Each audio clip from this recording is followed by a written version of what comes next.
we get to react to one of your favorite topics. History. Yeah. Nikki loves history so much. It's one of those things that she's well versed in. She's quite knowledgeable on, and just knows everything and studies it 24/7. History, math, geography. It's like my top three. Yeah. Not really. No. But luckily, the person that's going to be teaching us this history lesson today is John B. Allen. You may know him as Mr. Ballen. He is a fantastic storyteller who started out telling his stories on the Tickety Tockety. Yes. And now that that's getting banned all across the land, the man has made a plan to make high-quality content on YouTube. He foresaw the future of his wonderful democracy banning TikTok. Podcast. Yeah, that's not true at all. He made the leap over to YouTube like 2 years ago at this point, I think. Now he's got a podcast. Hell, I think he's sponsored by Amazon. The man has made, he's a legend, dude. You can't just be a Navy SEAL and then just be like, oh, I'm average. Yeah, you can't I don't think anybody's saying anything. He got exploded and then was like, I'm still the man. Anyway, hearing him talk about shit, whether it be the paranormal, the spooky, the scary, the downright disturbing, he just has a way of delivering it that is very unique, you know. Yeah.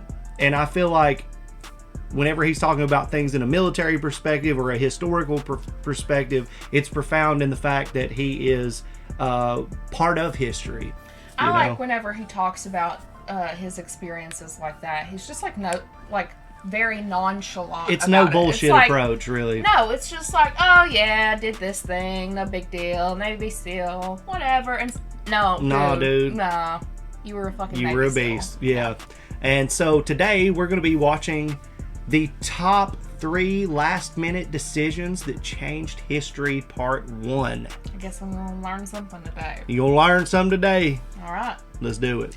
Today, I'm going to share 3 stories where last-minute decisions changed the course of history. But before we get into those stories, if you're a fan of the strange, dark, and mysterious delivered in story format, then you've come to the right channel because that's all we do, and we upload 3 or 4 times every week. So if that's of interest to you, please replace all of the like button socks with the kind that always slips down inside of your shoe. Also, please subscribe to our channel and turn on all notifications so you don't miss any of our weekly uploads. All right, let's get into today's stories.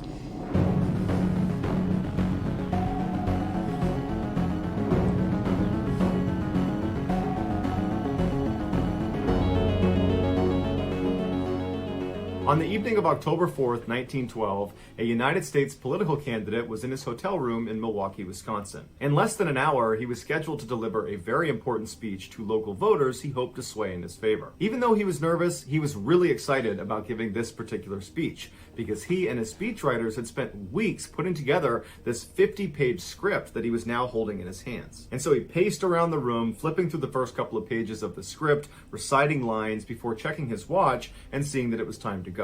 And so he took a deep breath, he took his thick 50-page document, folded it in half, and then tucked it inside his right inner jacket pocket. And when he was ready, he walked out his hotel door, down the front steps, and out the front door of the hotel where a huge crowd was waiting for him. People were singing his praises and yelling to him and trying to get him to react to them as he walked out of the hotel towards his car. And as he was walking, his own personal security detail had formed up around him and were doing their best to keep the crowd at bay. And when the candidate finally got to his open-air car, he stepped inside and then stood up, took his hat off, and continued to wave to the crowd. And then right before his car was about to take off, there was a loud bang from somewhere out in the audience, and the candidate hunched over. He had been shot. His security detail immediately recognized who the gunman was, and they attacked him, kicking his gun away and putting him in a chokehold. And the rest of the crowd kind of forms up and begins beating on this gunman. And amidst all this chaos, the candidate who's just been shot stands up and yells to the crowd, "Don't kill him! Don't kill him!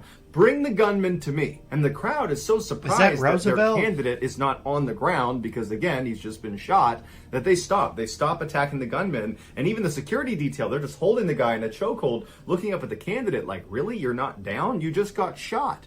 And so the candidate looks at the gunman and he says, why'd you do it? And the gunman stays silent. And so the candidate says, okay, just take this guy away. Okay, and so the just go security ahead and beat detail him. hand this guy off to the cops. And so now the crowd's all looking at the candidate, wondering how in the world he's acting like everything is totally okay, because again, he just got shot. And so this is when the candidate reaches into his jacket and he pulls out that thick script he had tucked inside of his right pocket, and he holds it up to the crowd, and there's clearly a bullet hole that went through the script. The script had stopped the bullet and saved the candidate's life. All of his aides were urging him to go to the hospital immediately, but the candidate refused and said, bring me to that speech. And just a couple of minutes later, the famous American president, Theodore Roosevelt, That's who it delivered was. his 50-page speech. Although he did have to make some changes to it on the fly because there were holes on every page. Damn. Yeah, I remember hearing about that. On an icy cold December night in 1776, a farmer living in New Jersey looked out his window and thought he saw something move at the end of his road. He put his hands to the glass and tried to get a better look, but he couldn't see it. It was too dark, there was no illumination. But he didn't need to see it to know what it was. He could hear it coming. Panicked, he stumbled backwards, turned around, ran into his bedroom where he told his wife to stay in the house, keep the kids here, do not leave for any reason. And then this farmer bolted out his back door, hopped on his horse, and began blazing towards town. He didn't know how much time he had, but he knew he had to warn the German man, Johann Rall. After riding for a couple of minutes, he arrived at the town of Trenton. He turned down a couple side roads, and then he arrived at this beautiful two-story home where Johann was staying. And so the farmer got off his horse and walked towards the front door, and right before he got there, a German soldier came outside, shut the door behind him, and told the farmer to stop. And the farmer told the soldier in English that he had to speak to Johann. He had a warning for him, but the German soldier didn't speak any English, and so there was this total miscommunication, and at some point the German soldier indicated to the farmer that it was impossible for him to come inside, that Johann was actually playing cards and did not want to be disturbed, and so the farmer needed to leave. But the farmer was desperate and he pleaded with the soldier to let him speak to Johann. It was an emergency. He had a warning for him. But the soldier either again didn't understand or he just didn't care. And he tried to tell the farmer to leave once again. But the farmer really wasn't taking no for an answer, and so he pulled out a piece of paper and he scratched this ominous warning on it and he gave it to the soldier and he said, give this to Johann. And so the soldier reluctantly takes the note, he looks at it, it's in English, he can't read it, and so he just nods to the farmer and says, okay, I'll give it to Johann. Once the farmer had got back on his horse and left, the soldier turned around, went through the front door, and walked back to the dining room of the house, where he found Johann around a table with a bunch of other guys, laughing and drinking and playing cards. And this soldier very reluctantly walks up to Johann, hands him the note, and apologizes for the interruption. And Johann looks up at him, he's obviously annoyed, and he scolds him for interrupting him. He takes the note and he looks at it and he can see that it's in English. And like the soldier who's brought it to him, Johann could not read English. And so he's looking around the table, he's got this great poker game going, he's having so much fun. He didn't want to step away and have to get a translator and read this note, which to him was probably meaningless anyways. And so he tells the soldier that, you know what, he'll read it later. And he takes the note and he puts it in his pocket and he goes back to playing poker. Johann would never read that note, and in a couple of hours, Johann would be dead. Johann Rall was a colonel fighting for Great Britain during the American Revolution, and he and his Hessian brigade that had taken up residence in this home inside of Trenton, New Jersey, believed the American rebels were on the verge of defeat. And certainly they were not about to launch an attack now, not on a freezing cold December night. But they were wrong. That farmer was a British loyalist, and what he saw when he looked out the window at the end of his road was the famous American military general George Washington and his ragtag army after they had just completed their famous secret crossing of the Delaware River. That note Johann was handed was a warning that they were on the way. Had he bothered to read it, he and his well-trained Hessians could have very easily crushed Washington and his men, and that would have been the end of the American Revolution, and America would still be a British colony today. Instead, Johann and his men were caught off guard and wiped out, and the Americans would go on to win the war and their independence from Great Britain. Damn.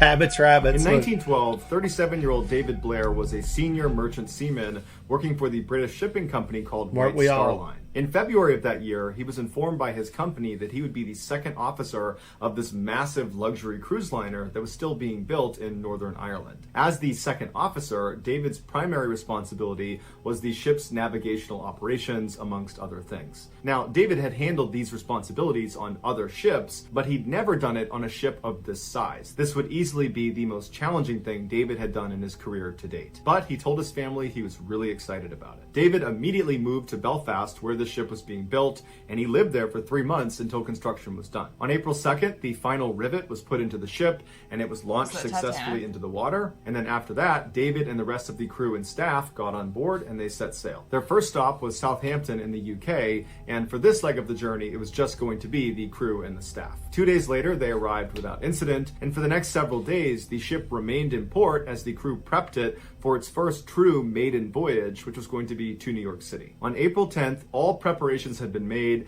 and finally it was time to allow the paying customers to come on board. And in just a couple of hours, thousands of people were on board this huge ship. And just hours before they were set to depart, David was given some bad news. His bosses at White Star Line had decided that this journey was too high profile, and while David certainly had experience, he didn't have a lot of experience with huge ships.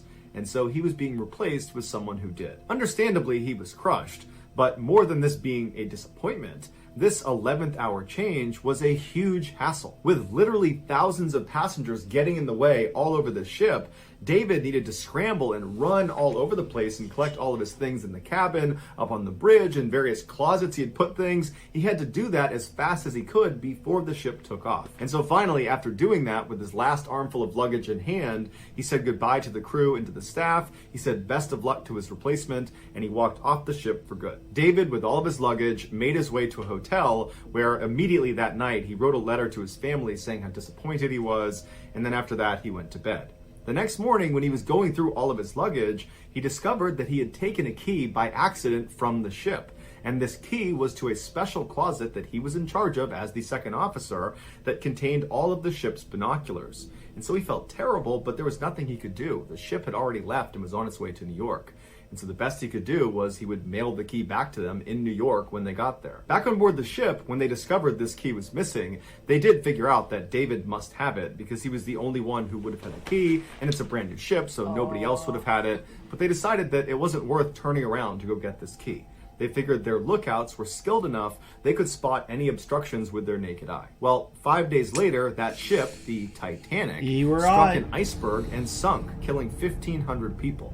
One of the very few survivors was a guy named Fred Fleet. He was one of the lookouts who actually saw the iceberg first, and he would testify at a Senate inquiry that if he had had binoculars, he would have been able to see the iceberg far enough in advance that they could have avoided it. I didn't know so that's that. Gonna do it, guys. Yeah, I did not know that. Did you know that? About the binoculars and everything? No. How much guilt did that man have? Like, hey, no. If I had binoculars, I would have known. But you took the damn key. It gets worse. Why? He got fired from that job, so he was probably like, man, fuck that ship. I hope them motherfuckers... And then you find out later on what happened, and you're like, did I do that? Yeah. Did I curse them? Right. Or not even did I curse them, like, I mean, literally my actions... Or what if he was just like, you know what? See, that's what they get. Rushing me off the damn ship. Oh. God damn it. Or what if he was like, you know what? I'm just going to take these. Maybe he did. Like, I've been scouting this journey. Good luck with the icebergs. I don't know, man. That shit's super wrecked. I've never heard of that. I didn't know that. Ugh. The second story... You know, that teaches us the lesson of even if you're drunk, hammered, having a good time, if somebody has a warning for you, not even that. Listen. It's like, oh, guard is interrupting my poker game. Peasant. Fuck you, dude. What? Now, there you go. There he goes. Yeah. He got brutally murdered, I'm sure, on the battlefield there. And then you've got old Teddy. Titty Nick, more like Titan Dick. Oh, wow. What, did you not know that story about Teddy Roosevelt? Well, I don't know. Maybe I've heard it before, but it didn't stick with me. Yeah. That guy was something else. Yeah. Okay. I've heard stories about him, like with his explorations And the Great White Fleet I don't know if that's the same of thing I'm ships talking where he was like, hey, world, we're literally not going to do anything but parade around our huge vessels, our naval force. Nothing's going on. We just want to flex on all of y'all motherfuckers. And he did. Like, that was the kind of guy that he was. It was like, oh, I don't want to hear about this philanthropist that went out and fed all these children.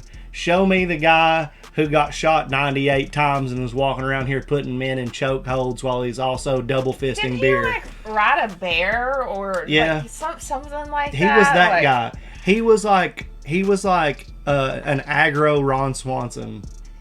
Ron Swanson, yeah. You know, very much that guy. Yeah. But so it doesn't surprise me that he gets shot and then his like speech blocks the bullet. So he's just like, yeah, bitch. Did you see that? It wasn't just words. It was the power of America that saved my life. He was probably at the speech. Let me tell y'all, motherfuckers, what just happened. Somebody tried to shoot me, and I'm such a bad, patriotic motherfucker. I stand here still. You know, I'm sure. If you look at him, you see that guy. Yeah. Like, he just looks like that guy. Yeah. Yeah. So, crazy shit. So this I was did interesting. learn You learned I some did shit. learn We a had few been things. we had been learned to something today. Thanks to Mr. John B. Allen, so thank him for that. And as he said, if you enjoyed his video, you should probably take some time to go subscribe to his channel. I don't know how you could have missed it because he's dominated the scene, but just in case you slip through the cracks, go subscribe to his channel. There's tons of crazy stuff there, if that's what you're into anyway. And if you're not, then he's got podcasts and short TikToks and all sorts of things. Exactly. Short form content, long form content. Also, it's not all spooky, crazy stuff. There's just some interesting stuff. He's also got like some 9/11 stuff that's really interesting from people that were actually in the buildings. He's got stuff where, you know, people go rogue in the military and things like that. So, you know, there's tons of different variation in the content. So I'm sure you guys will appreciate that. If you enjoyed our reaction, you can give us a like, subscribe to our channel, and even give us recommendations if you want to. Yeah, there's plenty of places to do that. Also, the comments, the Discord, Patreon, or our Twitch. We go live on our Twitch every Friday at 2:30 p.m. Eastern Standard Time, where we do live reactions just like this one. We do. Thank you guys so much for hanging out with us, and we will see you next time. Bye.